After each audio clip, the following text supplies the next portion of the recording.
요즘 인터넷 커뮤니티나 SNS를 조금만 둘러봐도 비슷한 말을 쉽게 접할 수 있다. 서울에서 순자산 10억은 서민이다. 강남 아파트 한 채 가격이 수십억 원을 넘어서는 시대의 10억 원쯤으로는 부자라고 부르기 어렵다는 주장이다. 이 말은 농담처럼 오가지만 어느 순간부터 많은 사람들이 그것을 하나의 상식처럼 받아들이고 있다. 그렇다면 정말 그럴까?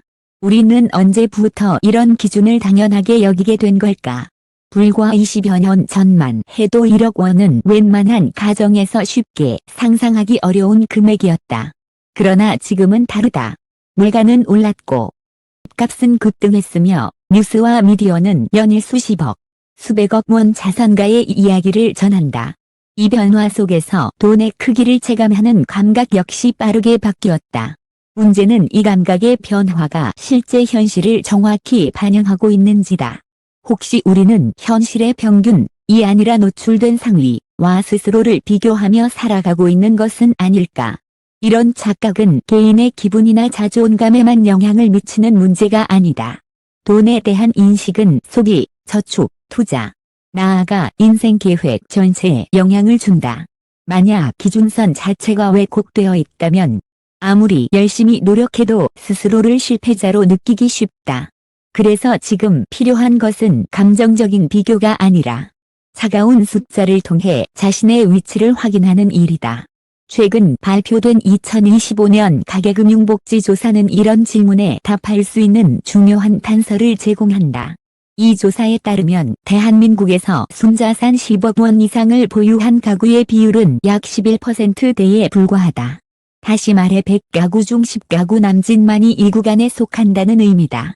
온라인에서 흔히 서민이라 불리던 10억 원 자산가가 사실은 사회 상위 10%에 매우 가까운 위치에 있다는 뜻이기도 하다. 이 수치는 많은 사람들이 막연히 느끼고 있던 감각과는 상당한 차이가 있다. 우리는 종종 주변에 10억 가진 사람 많다고 말한다. 그러나 그 주변은 실제 사회 전체가 아니라 특정 지역, 특정 직군, 특정 커뮤니티일 가능성이 크다. 인간은 자신이 속한 환경을 전체로 착각하는 경향이 있다. 강남의 아파트 가격을 매일 접하는 사람에게 10억 원은 작아 보일 수 있다. 하지만 통계는 냉정하다. 전체 사회를 기준으로 보면 그 위치는 결코 평범하지 않다. 그렇다면 순자산 1억 원은 어디쯤에 해당할까? 이 질문은 특히 20물결 40대 직장인들에게 현실적으로 다가온다. -1억을 모았다. 는 말은 더 이상 놀라운 성취처럼 들리지 않기도 한다. 이에 많은 사람들은 1억을 모았음에도 불구하고 여전히 불안하다고 느낀다. 집을 사기에는 턱없이 부족해 보이고 노후를 생각하면 갈 길이 멀어 보이기 때문이다. 통계적으로 보면 순자산 1억 원은 결코 하위권의 숫자가 아니다. 가계금융복지조사에서 확인할 수 있듯 전체 가구의 절반 이상은 순자산 3억 원 미만에 머물러 있다. 특히 연령이 낮을수록 이 격차는 더 커진다. 30대 가구의 중위 순자산은 1억 원대 중반 수준으로 나타난다. 즉 1억 원은 아직 부족한 돈일 수는 있어도 아무것도 없는 출발선은 아니다. 현실적으로 보면 이미 상당수 가구를 앞선 지점에 서 있다고 볼 수 있다. 그럼에도 불구하고 많은 사람들이 자신을 뒤처진 사람으로 느끼는 이유는 무엇일까? 여기에는 단순한 숫자 이상의 요인이 작용한다. 첫째는 비교의 대상이 달라졌기 때문이다. 과거에는 주변 이웃이나 동료가 비교 기준이었다면 지금은 SNS 속 누군가의 삶이 기준이 된다. 둘째는 자산의 구조 때문이다. 통계상 자산이 늘었다고 해도 그것이 당장 체감되는 여유로 이어지지 않는 경우가 많다. 숫자는 늘었지만 삶은 여전히 팍팍하게 느껴지는 이유다. 하나 주목할 점은 평균이라는 단어가 주는 착시다. 평균값은 극단적인 상위 자산가의 영향으로 실제보다 높게 보일 수 있다. 그래서 통계를 볼 때는 평균보다 중위값이 더 중요한 경우가 많다. 중위값은 사회 구성원의 절반이 그 아래, 절반이 그 위에 있다는 의미이기 때문이다. 이 중위값을 기준으로 보면 우리가 생각하는 보통은 생각보다 훨씬 낮은 지점에 위치해 있다. 한 데이터는 한 가지 중요한 사실을 시사한다. 문제는 우리가 돈을 못 벌어서가 아니라 현실을 바라보는 기준점이 지나치게 위로 이동해 있다는 점이다. 끊임없이 상위 사례에 노출되면서 사회 전체의 분포를 잊어버린 것이다. 그 결과 1억을 모아도 불안하고 10억을 모아도 스스로를 서민이라 부르는 기이한 인식이 만들어졌다. 그러나 통계는 감정을 위로하기 위해 존재하지 않는다. 통계의 역할은 현실을 정확히 보여주는 데 있다. 그리고 그 현실은 우리가 막연히 느끼는 것보다 훨씬 복합적이다. 숫자는 때로 잔인하지만 동시에 출발점을 명확히 해준다. 내가 어디에 서 있는지 알아야 어디로 가야 할지도 정할 수 있기 때문이다. 이제 질문은 자연스럽게 다음 단계로 넘어간다. 만약 순자산 1억 원이 결코 하위가 아니라면 왜 이렇게 많은 사람들이 벌고 있는데도 돈이 안 모인다고 느끼는 걸까? 왜 소득은 늘었다고 하는데 자산은 제자리 걸음처럼 보일까? 이 질문에 답하지 않고서는 한국 사회의 자산 현실을 제대로 이해할 수 없다. 다음 편에서는 이 괴리를 만들어낸 구조적 요인을 본격적으로 들여다본다. 숫자 뒤에 숨겨진 비용, 부채, 그리고 우리가 미처 인식하지 못했던 돈의 흐름을 따라가 보려 한다. 소득은 분명 늘어났다고 한다. 통계청 자료를 보면 고소득 가구의 비중은 과거보다 확연히 증가했다. 연소득 1억 원을 넘는 가구 역시 이제는 낯선 존재가 아니다. 2025년 가계금융복지조사에 따르면 연소득 1억 원 이상 가구의 비율은 약 20%를 훌쩍 넘는다. 즉 100가구 중 20가구 이상이 억대 연봉 구간에 들어선 셈이다. 그런데 이상한 점이 있다. 이렇게 돈을 많이 버는 가구가 늘었음에도 불구하고 순자산 10억 원 이상 가구의 비중은 여전히 10% 초반에 머물러 있다는 사실이다. 소득과 자산 사이에 분명한 괴리가 존재한다. 이 괴리는 단순히 개인의 소비 습관이나 재테크 능력만으로 설명하기 어렵다. 많은 사람들이 과소비해서 그렇다는 말로 문제를 단순화하지만 실제 데이터는 훨씬 구조적인 원인을 가리킨다. 한국 사회에서 자산이 쌓이지 않는 이유는 개인의 태도 이전에 돈이 흘러가는 경로 자체가 바뀌었기 때문이다. 가장 먼저 눈에 띄는 것은 고정비의 급격한 확대다. 주거비는 그 대표적인 예다.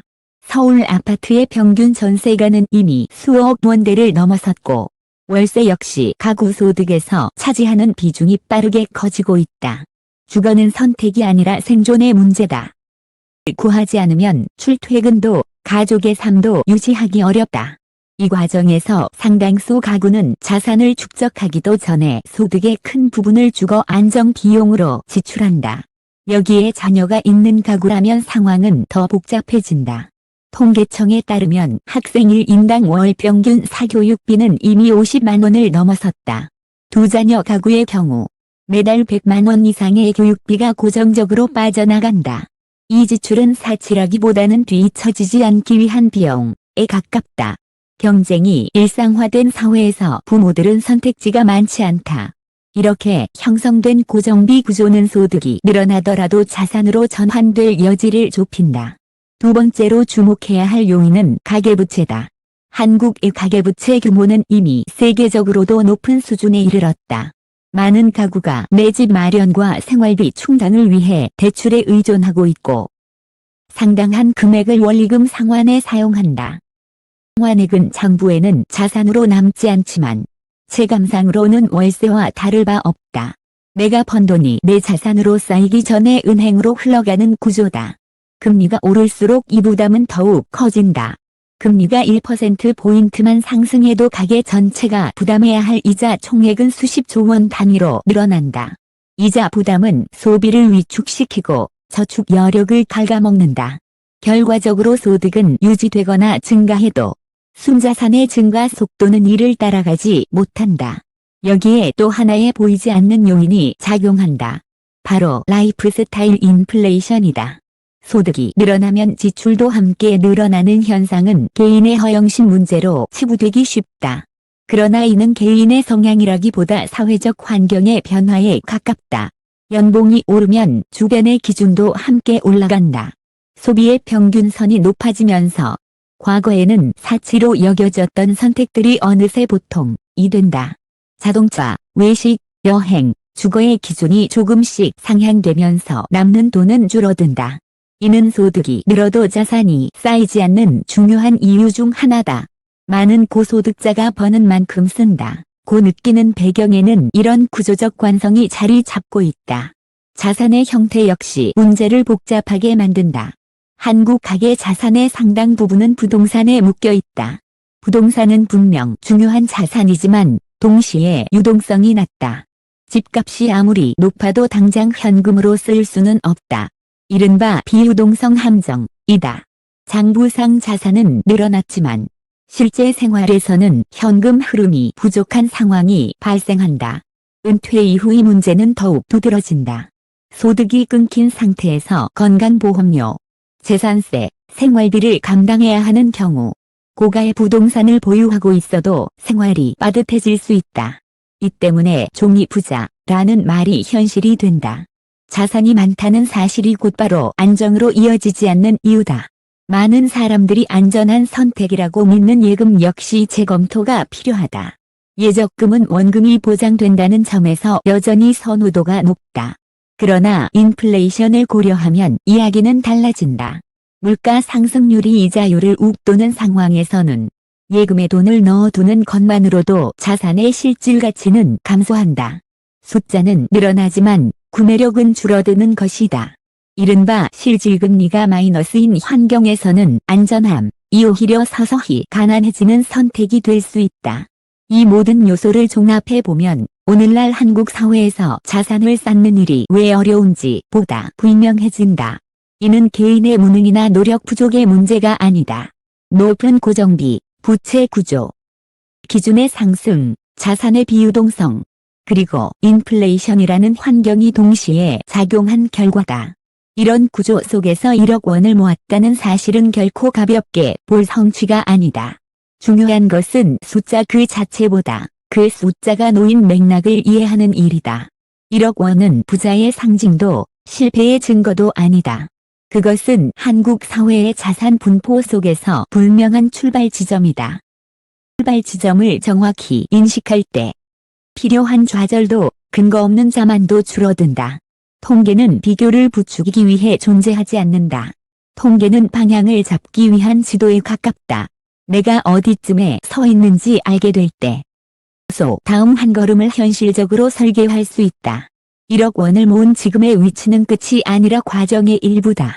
그리고 그 과정을 어떻게 이어갈지는 환상이 아니라 현실을 직시하는 것에서부터 시작된다.